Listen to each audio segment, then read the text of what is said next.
Buongiorno a tutti. I am Paolo Sironi, your host of The Banker's Bookshelf.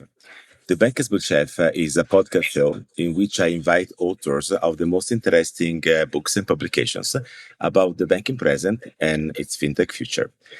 In today's episode, I invited Rik Coeckelbergs, the author of A New Ethos in Banking, which is a guide to embrace values and ethics for a meaningful transformation. Rik, welcome to the show. Thank you very much for the invitation. It's a real honor. Rik, not everybody can see the cover, but those in YouTube can do that. So what's in the cover? It's very nice.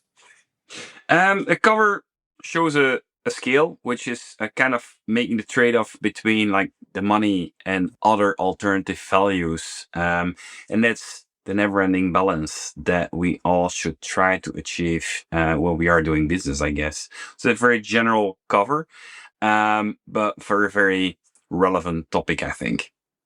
So, Rik, you've been so much in the banking scene, and I know that you are into many conversations. I met you at multiple conferences, also those that you organize. How did you conceive this book, which is your first book? Yeah, it is the first book. It's a very welcome book. It's of course not just my book because it's based on many conversations I had with people from the industry. We also organized a couple of conferences about the theme before actually writing the book. But the overall feedback is pretty good. I got a lot of feedback from people saying that it puts banking in a different perspective. It makes you think about certain things. It makes you think differently about how we should build a bank, how we should develop and evolve the bank, etc. And that was the general purpose of the book as well. It was a call to action to make sure that whatever you do, make sure that it's aligned with the values and the identity of an institution. So in that it's something that you often forget in the day-to-day, but it is extremely important, as you well know yourself as well. So everybody has their heads down. Let's raise the head and have a deeper understanding about what is ethos and why it is relevant for banking. So who should read the book and why?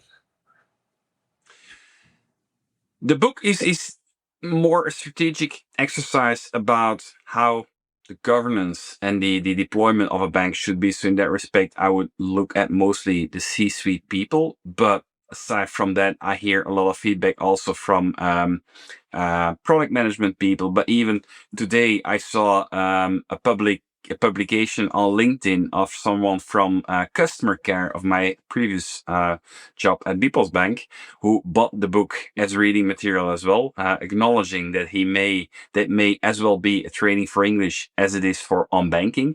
But I think it also tells us that it resonates to a very large audience within the bank industry, which is, I think, a very good compliment. So, Rik, since the global financial crisis, I heard many bankers discussing the importance of defining a value-based perspective of their corporate actions. And so, in your view, do you think that banks lost ethos or just realized they didn't have ethos? The banking industry at large lost its ethos, and that was mainly because of a few, of course, incredibly big examples of organizations that may not have had ethos at all, that were greedy from the beginning. But I think most of the banks, they had a good ethos, and they may have lost it somewhere. And that has to do because it's not something that institutions can control themselves. It's a bit like trust. It's something that you need to earn, and it can get easily lost. In that respect, it's a balancing act, a very tough one, and one that you can barely have under control, unfortunately. So in that respect, I think most banks lost their ethos, and they're now currently rebuilding that ethos going forward, and that requires embracing values and ethics in a more meaningful transformation beyond the traditional digital transformation and just copying what others are doing successfully, in my opinion. So for those in the Bankers Bookshelf audience that ask themselves, why do we care about ethos? In the end, the banks are businesses. I would like to remind you that we do not need a new pair of Nike shoes, but we all need banking. So banking, though is run by private companies, has an important role in making sure that our societies are functional and hopefully are inclusive instead of being exclusive. So bringing opportunities to people to move forward in their desires or in their goals. And I actually felt that in particular after the global financial crisis, a lot of you say weaknesses in terms of like Ethos were exposed. So there has been, if you like, an intensifying attempt to redefine Ethos in order to regain the trust or the reputation. Is actually two different words. And sometimes I was more talking the talk than walking the walk. So how would you define, for example, trust? Or so what banks needs to look at in terms of making sure that what they say is also an action in front of the client that defines their scope and interaction with the ecosystem. It's a very difficult exercise, I think, because the stakeholders in banking are very diverse, going from the shareholders that look for profit maximization to society that is looking for a partner to bring new air in the economy, to the customers that are looking for a partner to safeguard their money or to make their money bigger going forward, to help them with their retirement plans, etc. So that makes it incredibly challenging for a bank to become a trusted organization. And on top of that, they are dealing with something which is very emotional, as you well know, and that is money. Money is, aside from the funds that we have on account, are very often also something that symbolizes much more. And that symbolization can be something from the past, in the way people are have grown up, what I've seen in the past, how they deal with money, how they deal with value, how they deal with more or less anything. And that makes it a very hard exercise for banks to become trusted, because trust is not something that you own. As with Ethos, it's something that you need to earn. And that earning comes with a consistent, good behavior in line what the promises that you make to your audience, that you make to society, that you make to journalists, etc.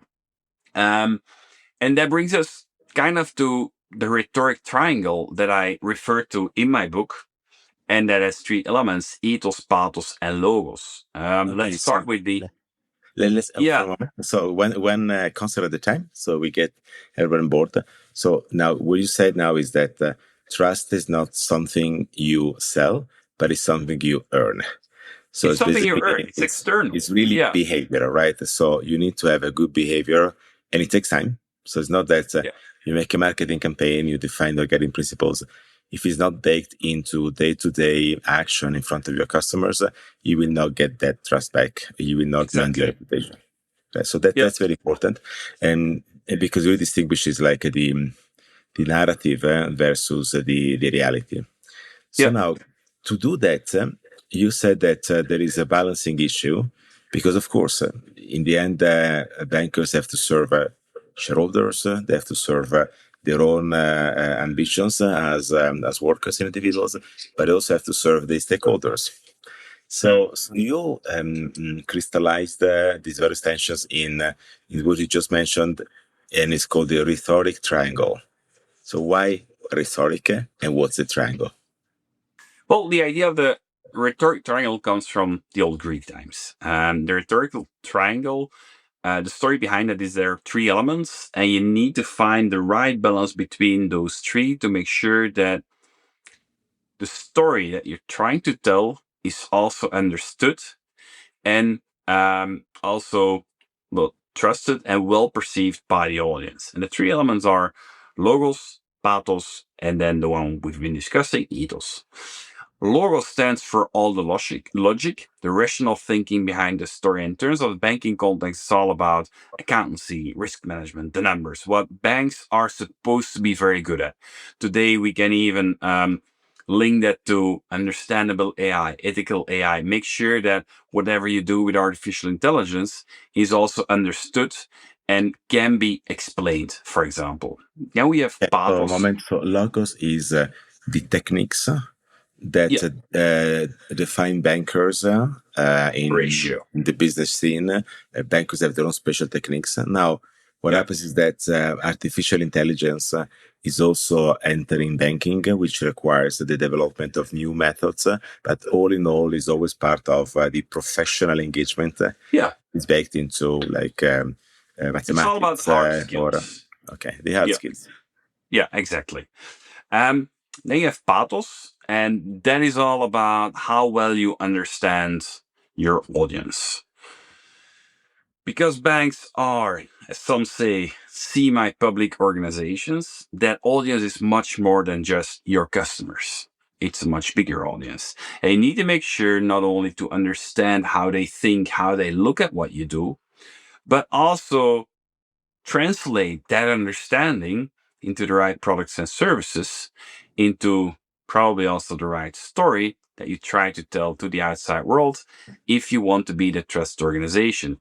And that is another challenge because when you talk to journalists and often complain I hear from executives, journalists only want to hear about our numbers. While we tell them what else we've been doing in terms of good things for society, they don't trust it because it's perceived as just another marketing trick. That's part of that long-term relationship or that long-term consistent story that you need to build in order to become trusted. So also those stories are being seen as part of the business instead of just a marketing story. Well, I So that's guess all about that pathos. so Being I guess the empathetic bankers with the audience. good. So I guess the bankers also made the mistake of thinking of sustainability as a marketing machine. So they didn't do necessarily the diligence to make sure that it could prove impact.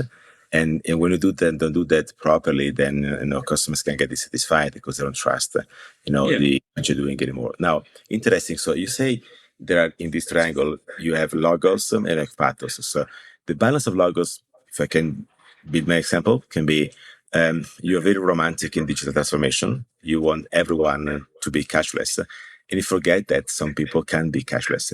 So while you have good intentions in your techniques, because you like the idea, you leave somebody outside. And that is not good. Or you need to be more simple. Or you like. It all depends who your customers are, of course. But yeah. But it can happen. So we saw in quite a number of markets that the excessive digitalization left, for example, elderly people out of the opportunity because they needed to be assisted beyond the technology. Or you might think of crypto can be a nice concept for you, but not necessarily for all the customers. So you need to get a right balance between what makes it fancy, right, and then what makes it, if you like, viable for everyone. And then you have pathos, which is not all clients are the same. You cannot just lock them into a defined segment, because even with a defined segment, you have different styles of opportunities.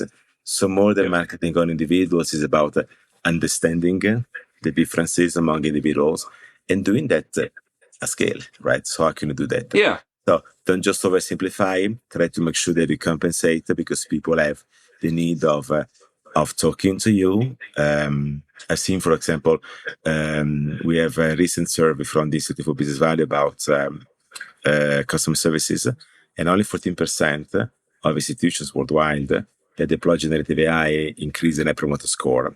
Because for some conversations, people still need to talk to someone. Maybe there will be a time where the majority will be inclined to use a digital medium, but we also need to remember that other people need to talk to someone in person. There's some emotional element for someone to do that, that requires the bankers to do that. So there you need to find the balance between your romanticism with technology and finance and what the client really needs to be served. Exactly.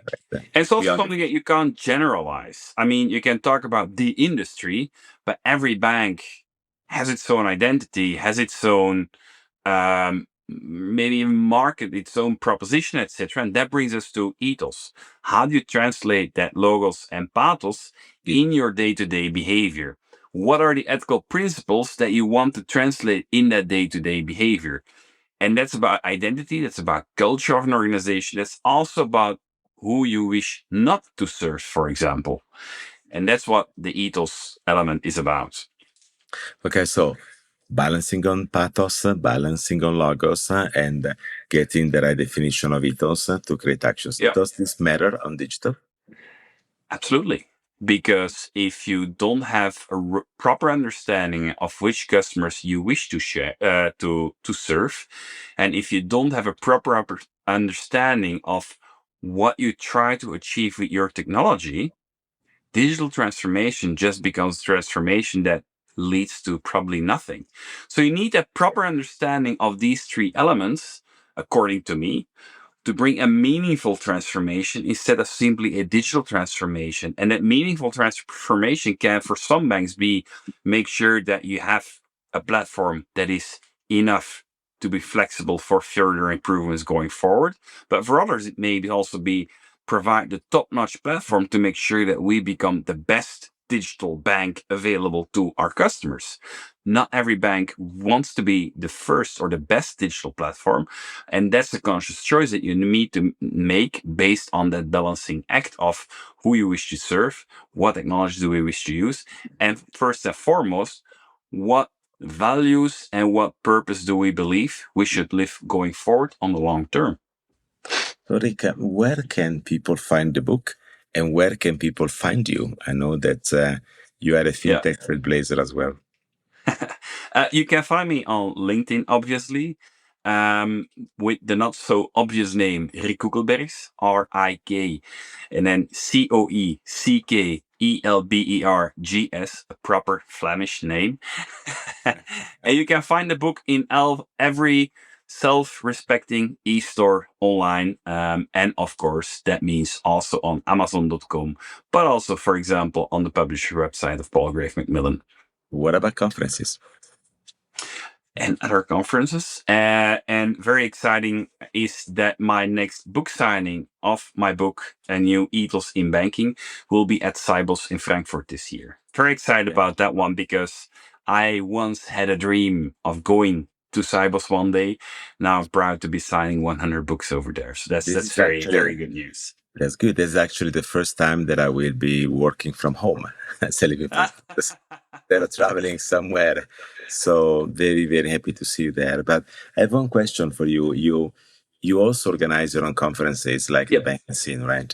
Correct. So what do you think has changed in the conversation of bankers since you started the creation of these communities? And I'll keep it short because I see we have 2 minutes left. But I once started the community because I want to provide the industry with one day a year that they can still be proud of being a banker. Because there was this big fear that fintechs and neobanks would take over.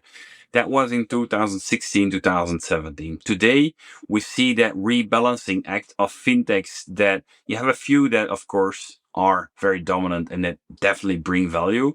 But the easy way to set up a startup and see what's happening, that's kind of over. And banks are taking over control over their own fate again, in my opinion. And that's what I called at our conferences this year, the metamorphosis in banking. Next year, our theme will be rethinking relevance. And that will pivot that probably to a next phase. So for me, how are banks, how has industry changed? I think they have been evolved from going in a very reactive mindset to a much more proactive mindset, in my opinion, both from a transformation perspective, but also kind of pushing back regulators when enough is enough and they can't afford much more regulation or it would hamper innovation at large. so I'm happy to hear that bankers are moving from being passive and being more proactive in making change. And let's all make sure that they do that with the consistent ethos. So, yeah, and I hope that also confirms your story that you share across the world as well. Rik, thank you very much for being part of the Banker's Bookshelf today. I remind all that A New Ethos in Banking is the new book of Rik Coeckelbergs that he wrote for anyone who wants to reflect on how to grant digital transformation and corporate action in financial services on a progressive definition of conduct. So I invite you all to stay tuned for more conversations with books, authors, and researchers that shape our understanding of the banking present and its fintech future. Don't forget to subscribe to the Banker's Bookshelf to receive a polite notification about the new episodes of your preferred platform. We stream on Spotify, Apple Podcasts, Amazon, and YouTube. Arrivederci a tutti and enjoy the jingle.